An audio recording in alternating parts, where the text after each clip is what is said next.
ಮಾಮ ಅದು ಗೊರಕೆ ಸದ್ದಲ್ವೋ ಕಾಳ. ಬೆಳಿಗ್ಗೆ ನನ್ನ ಹೆಂಡತಿ ಅವರೆಕಾಳು ಸುಗ್ಗಿ ಅಂತ ಉಪ್ಪಿಟ್ಟಿಗೆ ಅವರೆಕಾಳು, ಉಸುಳಿಗೆ ಅವರೆಕಾಳು, ಆಂಬಡೆಗೆ ಅವರೆಕಾಳು ಅಂತ ಮಾಡಿದ್ದಕ್ಕೆಲ್ಲ ಅವರೆಕಾಳು ಮಯ ಮಾಡಿಬಿಟ್ಟಿದ್ಲು.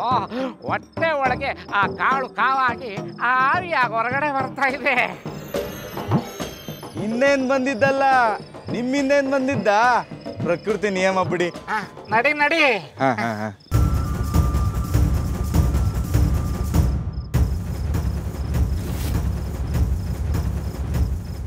ಸುರಪಾನವಿದು ಮಧುಪಾನವಿದು ಸುಖ ನಿದ್ರೆಗೆ ದಾರಿ ಇದು, ಮನೆಗೆ ದಾರಿ ಯಾವುದು? ಪಂಡಿತ್ರ ಯಾರನ್ನೋ ಒತ್ಕೊಂಡೊಟ್ಟಿರೋಂಗಿದೆ. ನಿಮ್ಮ ಔಷಧಿಗೆ ರೋಗ ವಾಸಿ ಆಗೋದ್ರ ಬದಲು ರೋಗಿನೇ ಸ್ವರ್ಗವಾಸಿ ಆಗ್ಬಿಡ್ನ. ರೋಗಿನ ಯಾವ ರೋಗಿನೋ? ನಾವು ಕಷ್ಟಪಟ್ಟು ಕಾಡಿಂದ ನಾರು ಬೇರು ಹೊತ್ಕೊಂಡ್ ಬರ್ತಿದ್ದೀವಿ, ರೋಗಿ ಅಂತೆ ರೋಗಿ. ಮತ್ತೆ ನಾನು ದೂರದಿಂದ ನೋಡಿದಾಗ ಯಾರೋ ಕುಂತಿರೋಂಗಿತ್ತಲ್ಲ.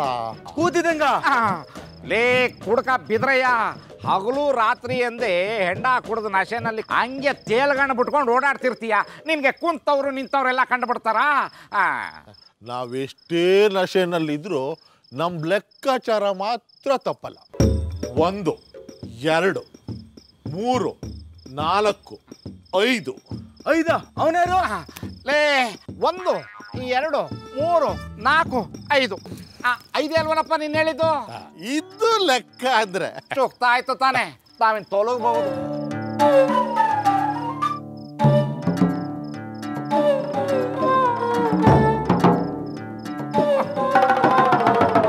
ಪಂಡಿತ್ರೆ, ನನ್ಗೆ ಯಾಕೋ ಅನುಮಾನ. ಹೋಗಳು ಕೇಳೋಣ. ಇದು ನಿಜವಾಗ್ಲೂ ಸಂಜೀವಿನಿನ?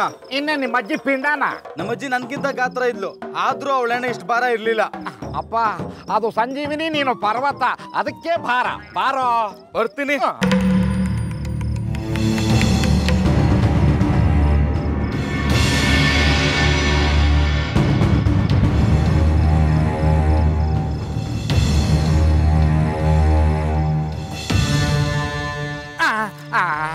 ಲೇ ಏನು ನೋಡೋದು ನಿನ್ನ ಪಿಂಡ?